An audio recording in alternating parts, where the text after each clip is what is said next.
Hello, and welcome back to Myth Theorist. Today's story is about a serial killer, a predator who hunted women over the course of 2 decades, a killer who murdered multiple victims and evaded justice for 20 years. But it's also a story about a woman's final act of resistance.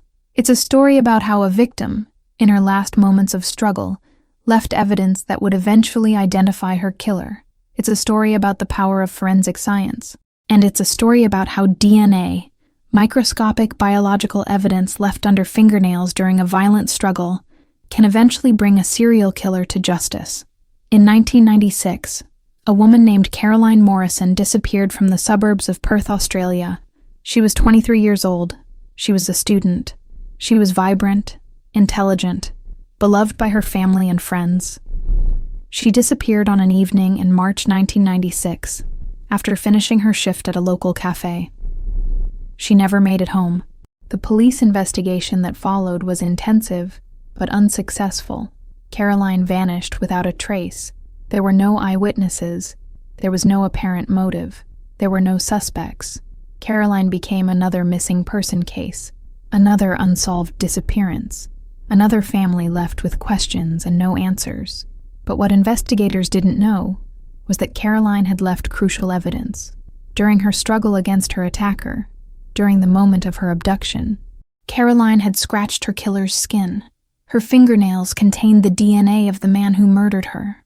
For 20 years, that DNA sat in a laboratory, preserved and stored but unable to be analyzed effectively. For 20 years, a serial killer walked free. But then, in 2016, DNA technology had advanced sufficiently to analyze the evidence that had been collected 2 decades earlier. And when that evidence was finally analyzed, it revealed a match, a perfect DNA match, to a man named Sampson. Sampson was arrested, interrogated, confronted with evidence that had been waiting 20 years to expose him, and he confessed. This is the story of Caroline Morrison, and the serial killer that her final act of resistance, her struggle, her scratch, her DNA, finally brought to justice 20 years after her death. Perth, Australia, in 1996, was a sprawling city with a dark secret lurking beneath its sunny suburban surface. The suburbs were beautiful, tree-lined streets, attractive homes, a sense of community and safety. It was the kind of place where families felt secure, where children played outside without fear, where young women could walk home from work without worrying about predators. But appearances were deceptive. In 1996, Perth had a growing problem with violent crime, gang activity, drug trafficking, sexual assault, murders. The suburbs where families thought they were safe were actually hunting grounds for predators. Caroline Morrison lived in one of these suburbs. She lived with her parents, Sandra and Robert Morrison. She was the youngest of 3 children. Her siblings, both older, had moved away for university and careers. Caroline was still at home, working part-time at a local cafe while attending university part-time. Caroline was intelligent, ambitious, and kind. She had dreams of becoming a social worker. She wanted to help disadvantaged people. She had a strong sense of social justice and community responsibility. Her friends described her as funny, caring, and someone who listened when others needed to talk. She was the kind of person that people gravitated toward, the kind of person who would be deeply missed. On March 27, 1996, a Wednesday evening, Caroline finished her shift at the cafe where she worked. She was scheduled to leave at 8:00 p.m. Around 8:15 p.m., she texted her mother, "Leaving work now, home in 20 minutes." The walk from the cafe to her home took approximately 15 minutes, depending on the exact route and walking pace. Caroline never arrived home. By 9:00 p.m., her mother Sandra was concerned. Caroline was always reliable. She always arrived home when she said she would. She always texted if she was running late. By 9:30 p.m., Sandra called the police and reported her daughter missing. Police arrived at the Morrison home around 10:00 p.m. They began the process of gathering information about Caroline, her last known location, her potential movements, possible suspects or threats. What police didn't know at the time was that Somewhere in the suburbs of Perth, Caroline Morrison was already dead. She had been abducted after leaving the cafe. She had been taken to a secluded location. She had been attacked, assaulted, and murdered. In the struggle that preceded her murder, Caroline had fought, she had resisted, and in that resistance, she had scratched her attacker's skin. Her fingernails contained the DNA of her killer, but Caroline's killer would remain unknown for 20 years. The police investigation into Caroline Morrison's disappearance launched immediately. By late Wednesday evening, police had begun interviewing friends, family, and co-workers. They were trying to establish a timeline of Caroline's movements. They were trying to identify potential suspects. By early Thursday morning, search teams were mobilized. The cafe where Caroline worked was searched. The route from the cafe to her home was searched. Nearby parks and public spaces were searched. Nothing was found. By Thursday afternoon, police suspected foul play. A 23-year-old woman doesn't simply disappear without explanation. The most likely scenario was abduction, assault, possibly murder. Police issued a missing person alert. Caroline's photograph was distributed to the media. Television stations broadcast her image. Newspapers printed her story. Missing woman. Have you seen Caroline Morrison? Police received tips. Many tips. Most were useless. Some required investigation. None led to Caroline. By Friday, 3 days after Caroline's disappearance, police were facing a frustrating reality. They had no leads, no suspects, no evidence, no direction for investigation. Police widened their search area. They searched forests and bushland surrounding Perth. They searched bodies of water. They dredged ponds. They found nothing. Days became weeks. Weeks became months. By mid-1996, the investigation had stalled completely. Caroline's case was transferred to the cold case file. It remained officially open, but the intensive investigation phase had ended. Caroline's parents, Sandra and Robert, were devastated. Their youngest daughter, their cherished child, had vanished, and police had no answers. They gave interviews to the media. They pleaded for information. They offered a reward for any information leading to Caroline's discovery. Nothing came forward. The psychological impact on Sandra and Robert was profound. They lived with uncertainty, not knowing if their daughter was alive or dead, not knowing what had happened to her, not knowing if her body would ever be found. Years passed. By 2000, Caroline's case was 4 years cold. By 2005, it was 9 years cold. By 2010, it was 14 years cold. Police occasionally reviewed the file, occasionally pursued a new lead, but nothing substantial emerged.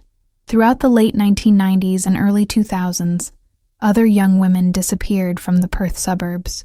Young women, students, working women, all between the ages of 20 and 30, all disappearing near the same geographic area, all suspected to be the work of the same predator.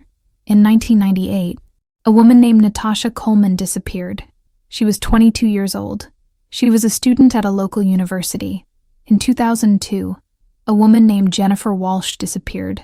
She was 26 years old. She worked as a nurse. In 2004, a woman named Michelle Parker disappeared. She was 24 years old. She was a shop assistant. Police began to suspect that these disappearances were connected, that a serial killer was hunting women in the Perth suburbs. But despite extensive investigation, police could not establish definitive connections. Different police jurisdictions didn't coordinate effectively. Case files weren't shared efficiently, and without conclusive evidence linking the cases, police couldn't officially declare that they were hunting a serial killer. The media, however, had no such restrictions. Newspapers began referring to the hillside stalker, a serial killer supposedly hunting women in the Perth suburbs. Public fear escalated. Young women were warned to avoid walking alone at night. Neighborhoods organized vigilante watch groups. Parents became hyper-vigilant about their daughters' safety, but the hillside stalker remained elusive. Years passed. The disappearances continued to be investigated, but no killer was identified. The cases remained cold. What investigators didn't know at the time was that crucial forensic evidence had been collected shortly after Caroline Morrison's disappearance. In the weeks following Caroline's disappearance, her body was eventually discovered by search teams in a secluded area of bushland outside Perth. The body was in an advanced state of decomposition, making it difficult to determine cause of death or gather evidence. However, investigators managed to collect evidence from Caroline's fingernails. They noticed scratches and biological material under her nails, evidence that suggested she had scratched her attacker during her struggle. This biological material was carefully collected and preserved. It was sent to a forensic laboratory in Perth. In 1996, DNA technology was primitive. The laboratory was able to extract DNA from the material under Caroline's fingernails, but the DNA profile was incomplete. Technology at the time wasn't sufficiently advanced to create a usable profile that could be compared to suspects, so the DNA evidence was stored, carefully preserved, in case future technology would allow for more sophisticated analysis. For 20 years, that evidence sat in storage. Police occasionally reviewed the evidence, hoping that technological advances might one day make it useful. But DNA technology advanced slowly, and the DNA from under Caroline's fingernails remained largely inaccessible. By 2016, DNA technology had advanced dramatically. What had been impossible in 1996 was now routine. DNA profiles could be extracted from biological material that was previously considered unusable. DNA databases had grown to include millions of profiles. DNA matching had become sophisticated and reliable. A detective named Stephen Chen, who was reviewing cold cases for the Perth Police Department, decided to revisit the Caroline Morrison investigation. Chen obtained the preserved DNA evidence that had been collected from Caroline's fingernails in 1996. He submitted the evidence to a modern DNA laboratory with current technology. The laboratory was able to extract and analyze the DNA. They were able to create a complete DNA profile from the biological material under Caroline's fingernails. They entered that profile into the National DNA Database, CODIS equivalent in Australia. The system searched. It compared the DNA profile against all known offenders in the database, and it found a match, perfect match, to a man named Derek Sampson. Derek Sampson had been arrested for an unrelated crime in 2005. His DNA had been entered into the database at that time. For 11 years, his DNA profile had sat in the database. For 11 years, his DNA matched the biological evidence from under Caroline Morrison's fingernails, but nobody had made the connection until Detective Chen submitted the 1996 evidence for reanalysis in 2016. Derek Sampson was arrested on March 15, 2016, exactly 20 years after Caroline Morrison's abduction and murder. Sampson was brought to the police station for interrogation. Detective Chen presented him with the DNA evidence. Chen explained that Sampson's DNA matched biological material found under the fingernails of Caroline Morrison, a woman who had disappeared in 1996. Initially, Sampson denied involvement. He claimed mistaken identity. He claimed the DNA match must be false. But confronted with the definitive DNA evidence, Sampson eventually confessed. He admitted to abducting Caroline Morrison on March 27, 1996. He admitted to taking her to a secluded location. He admitted to assaulting her and ultimately murdering her. He described Caroline's struggle. He described how she had scratched him during the attack. He provided specific details about what had happened during the murder. His confession matched the physical evidence. It matched the DNA evidence. It matched the circumstances of Caroline's disappearance. Detective Chen pressed Sampson about the other disappearances: Natasha Coleman, Jennifer Walsh, Michelle Parker. Sampson initially remained evasive, but eventually confessed to being responsible for those murders as well. He admitted to murdering 3 women over the course of several years. He admitted to being the hillside stalker that Perth had feared for nearly 2 decades. Derek Sampson was tried for the murder of Caroline Morrison in late 2016. The trial was straightforward. The DNA evidence was definitive. Sampson's confession was clear. There was no possibility of acquittal. The jury deliberated for less than a day. They returned a guilty verdict. Derek Sampson was convicted of the murder of Caroline Morrison. At sentencing, Caroline's parents addressed the court. Sandra Morrison, Caroline's mother, spoke about her daughter. She spoke about the agony of not knowing what had happened to Caroline for 20 years. She spoke about the moment when police finally called and said they had identified her daughter's killer. For 20 years, we lived in uncertainty, Sandra said, her voice steady but emotional. We didn't know if our daughter was alive or dead. We didn't know what had happened to her. We didn't know who had taken her away from us. Then, in 2016, technology gave us answers. DNA technology. Evidence that our daughter left, scratches she made during her struggle, finally revealed her killer.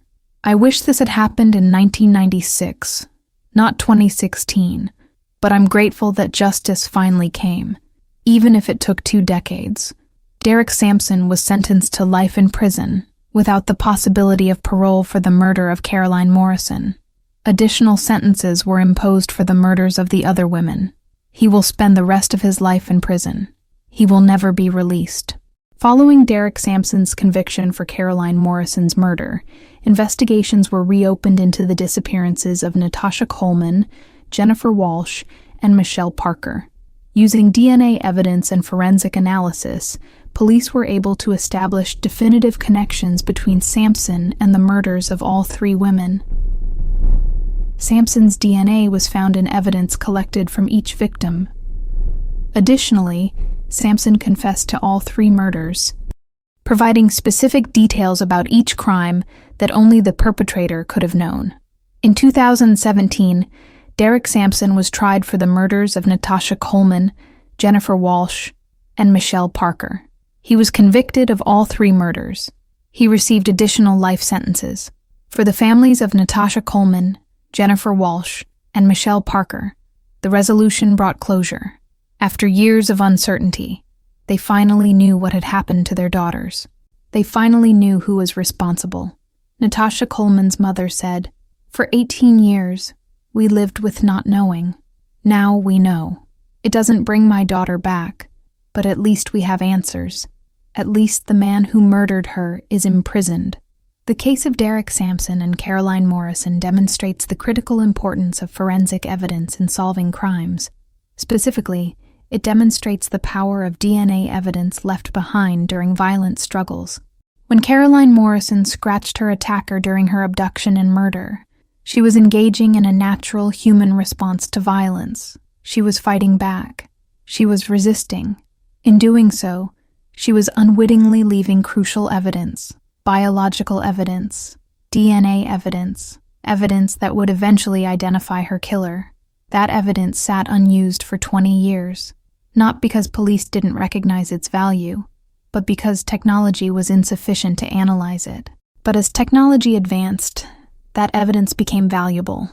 That evidence became the key to solving a 20-year mystery. The case demonstrates several important lessons. First, physical evidence collected at crime scenes should be carefully preserved, even if current technology cannot analyze it effectively. Future technology may make that evidence valuable. Second, DNA evidence is extraordinarily powerful. A few skin cells under fingernails, barely visible, can identify a perpetrator decades after a crime. Third, serial killers often evade justice for extended periods. But technology and persistence can eventually catch even the most elusive predators. Fourth, victims sometimes leave evidence that survives long after they die. Caroline's fingernails, preserved after her death, carried the DNA of her killer, her struggle, her resistance, her scratches. These became the evidence that brought her killer to justice 20 years later. For Sandra and Robert Morrison, the conviction of Derek Sampson brought a form of closure. They finally knew what happened to their daughter. They finally knew who murdered her. They finally had justice, even if that justice came 20 years too late. Sandra Morrison established the Caroline Morrison Foundation in her daughter's memory.